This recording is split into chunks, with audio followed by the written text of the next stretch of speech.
నమస్కారం. న్యూస్ 9 టీవీకి స్వాగతం. నిర్మల్ జిల్లా బైన్సా నుండి ఓ sensational and happy news.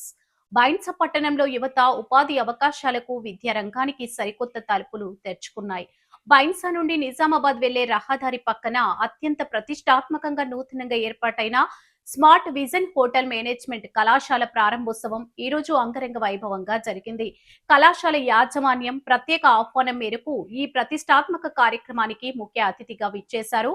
Mudhole నియోజకవర్గ బీజేపీ సీనియర్ నాయకులు ప్రజా ట్రస్ట్ చైర్మన్ శ్రీ మోహన్ రావు పటేల్ అత్యంత ఉత్సాహభరిత వాతావరణంలో కళాశాల ఆఫీస్ రూమ్ కు ఆయన స్వయంగా రిబ్బన్ కట్ చేసి సంస్థను లాంఛనంగా ప్రారంభించారు. ఈ సందర్భంగా మాట్లాడిన మోహన్ రావు పటేల్ యువత భవిష్యత్తుపై కీలక వ్యాఖ్యలు చేశారు. నూతనంగా ఏర్పాటైన ఈ స్మార్ట్ విజన్ హోటల్ మేనేజ్మెంట్ కళాశాల స్థానిక విద్యార్థుల ఉజ్వల భవిష్యత్తుకు విద్యా అభివృద్ధికి ఒక అద్భుతమైన నాంది పలుకుతుంది అని ఆయన కొనియాడారు.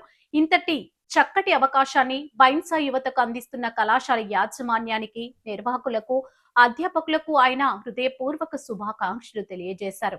ఈ గ్రాండ్ ఓపెనింగ్ కార్యక్రమంలో మోహన్ రావు పటేల్ తో పాటు మాజీ ఎంపీపీ సుభాష్ జాధవ్, ప్రముఖులు రామకృష్ణ తదితరులు పెద్ద ఎత్తున పాల్గొని సందడి చేశారు. మొత్తానికి బైన్సా హెడ్ క్వార్టర్స్ లో ఏర్పాటైన నూతన కళాశాల జాబ్ మార్కెట్ లో స్థానిక యువతకు ఒక సువర్ణ అవకాశంగా మారనుందని అంతా హర్షం వ్యక్తం చేస్తున్నారు. ఈ ఈవెంట్ కు సంబంధించి మరిన్ని గ్రౌండ్ జీరో అప్డేట్స్ ను ముధోల్ నియోజకవర్గం నుండి మన న్యూస్ 9 టీవీ ప్రతినిధి షేక్ ముఖ్తార్ మనకు అందిస్తారు. మరిన్ని సంచలన వార్తల కోసం చూస్తూనే ఉండండి న్యూస్ 9 టీవీ.